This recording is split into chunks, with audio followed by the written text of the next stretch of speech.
ಅಯ್ಯೋ ಈ ನನ್ನ ಮಕ್ಕಳು ಮತ್ತೆ ಶುರು ಮಾಡಿದ್ರಯ್ಯ. ತಮಿಳಿನಿಂದಲೇ ಕನ್ನಡ ಹುಟ್ಟಿರೋದು ಅಂತ ತನ್ನ ಉದ್ದಟತನ. ಅಲ್ಲೆಲ್ಲ ತಿರುವನಂತಪುರದಲ್ಲಿ ನಾನು ಪ್ರೀತಿಯಿಂದ ಹೇಳಿದೆ, ನಾನು ಪ್ರೀತಿಯಿಂದ ಹೇಳ್ತೀನಿ, ನೀನು ಕಚಡ, ಹಲ್ಕಟ್, ಇಡಿಯಟ್, ಫೂಲ್. ನಾನು ಹೇಳ್ತೆ ಪ್ರೀತಿಯಿಂದ ಹೇಳಿ.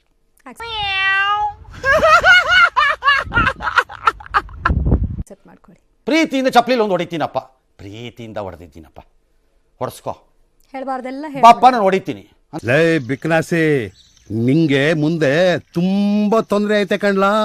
ಬೇಕಾದಾಗ್ಲಿ ಕಣ, ಪಕ್ಕದಲ್ಲಿ ಹೆಂಗಸರು ಇರ್ಬೇಕಷ್ಟೇ ಅಂತ ಯಾರೋ ಒಬ್ರು ಕರೀತಾರೆ. ಈಗ ಹೊಡೆಸ್ಕೋ, ಕೇಳ, ಪ್ರೀತಿಯಿಂದ ಹೊಡೆದಿದ್ ಕಣಯ್ಯ, ಎಂತ ಹೀರೋ ನೀನು ಅಂದ್ರೆ ಆಯ್ತಪ್ಪ, ಕ್ಯಾ ಕರ್ಸ್ ಉಗಿತೀನಿ. ಇನ್ನು ಯಾವಾಗಲೂ ರಸ್ತೆಯಲ್ಲಿ ಸಿಕ್ಕಿದಾಗ ಯಾರೋ ಒಬ್ಬ ಕೋಪದಲ್ಲಿ ಕ್ಯಾ ಕರ್ಸ್ ಉಗಿದ್ರು ಇವನಿಗೆ ಅಂತ ಇಟ್ಕೊಳ್ಳೋಣ ಈ ವ್ಯಕ್ತಿ.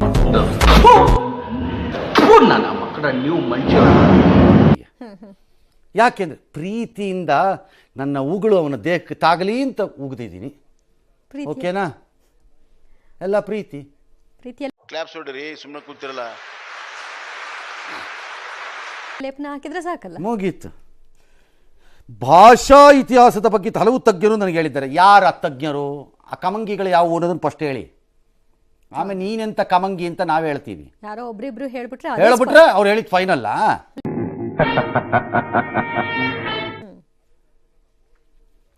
ನಾನು ಯಾವುದೇ ಉದ್ದೇಶದಿಂದ ಹೇಳಿದ್ರೆ, ನಮಗೂ ಏನೂ ಉದ್ದೇಶ ಇರಲಿಲ್ಲ, ಜಾಡ್ಸ್ ಒದಿಬೇಕು. ನೀನ್ 7 ಮಿಂಡ್ರಿ ಆದ್ರೆ ನಾನು 14 ಮಿಂಡ್ರಿ ಅನ್ನಿಸ್ದಾಗ ನಮಗೂ ಏನು ಉದ್ದೇಶ ಇರಲಿಲ್ಲ. ಸುಮ್ಮನೆ ಏನೋ ಅನ್ಕೋತಾ ಇದ್ವಿ, ಬಾಯಿ ತುಂಬ ಉಗುಳು ಬಂತು, ಉದ್ದೇಶ ಇರಲಿಲ್ಲ. ಎಲ್ಲರೂ ಒಂದ್ ಕಡೆ ಹಾಕಬೇಕು ಅನ್ನಿಸ್ತು, ನಿನ್ನ ಮಕ ಕಾಣಿಸ್ತು, ಉಗಿದ್ವಿ. ಅದಕ್ಕೆ ಉದ್ದೇಶ ಇರುತ್ತಾ? ಇಲ್ಲ, ಅಷ್ಟೇ. ನಾವು ಕದಂಬರು, ಕನ್ನಡ ತಾಯಿಯ ಮಡಿಲಲ್ಲಿ ಬೆಳೆದ ಮಕ್ಕಳು. ಕನ್ನಡಿಗರ ಧರ್ಮ, ಕನ್ನಡಿಗರ ನೀತಿ, ಕನ್ನಡಿಗರ ಸಂಸ್ಕೃತಿ ನಮ್ಮ ರಕ್ತದ ನರ ನಾಡಿಗಳಲ್ಲೂ ಹರಿದಾಡುತ್ತಿದೆ.